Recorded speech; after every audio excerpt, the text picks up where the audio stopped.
चींटी एक अत्यधिक सामाजिक कीट है और इसकी लगभग 12,000 से अधिक प्रजातियां पाई जाती हैं।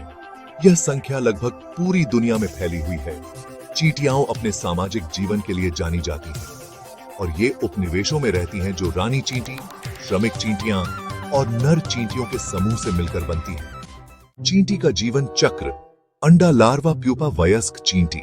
चींटी का भोजन। चींटियां सर्वाहारी होती हैं, यानी ये मांस और पौधों दोनों से भोजन करती हैं। चींटियों का भोजन प्रजाति के अनुसार भिन्न हो सकता है, लेकिन आमतौर पर वे निम्नलिखित चीजें खाती हैं। मीठी चीजें जैसे चीनी, फल, शहद। प्रोटीन युक्त भोजन जैसे कीड़े मकोड़े, अन्य छोटे कीट और मांस। बीज और पौधों के छोटे हिस्से। चींटियां भोजन इकट्ठा करने में बहुत मेहनती होती हैं और अपने उपनिवेश के लिए इकट्ठा किया हुआ भोजन वापस अपने घर ले जाती हैं। कुछ प्रजातियां खेती भी करती हैं, जैसे कुछ चींटियां कवक उगाकर उसे खाती हैं। चींटियों का व्यवहार। सामाजिक संगठन। चींटियां एक बेहद संगठित सामाजिक संरचना में रहती हैं।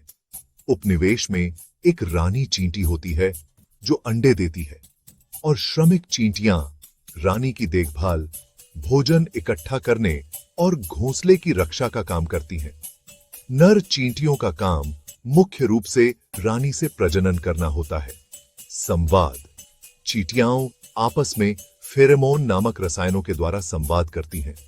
जब चींटी भोजन पाती है तो वह अपनी सहचरों को फेरोमोन के निशान के माध्यम से सूचना देती है, जिससे अन्य चींटियां भी उस दिशा में भोजन के लिए चलती हैं। रक्षा और हमला। चींटियां आक्रमणकारियों से अपने घोंसले की रक्षा करती हैं। कुछ चींटियों में डंक होता है, जबकि कुछ अपनी मांसपेशियों का इस्तेमाल करके लड़ाई करती हैं। जीवन शैली। चींटियां सामूहिक जीवन जीती हैं और उनकी जिंदगी का मुख्य उद्देश्य अपने उपनिवेश को बचाना, भोजन इकट्ठा करना और रानी और अंडों की देखभाल करना होता है। श्रमिक चींटियां हर दिन अपना काम करती हैं, जैसे भोजन ढूंढना और घोंसला बनाना।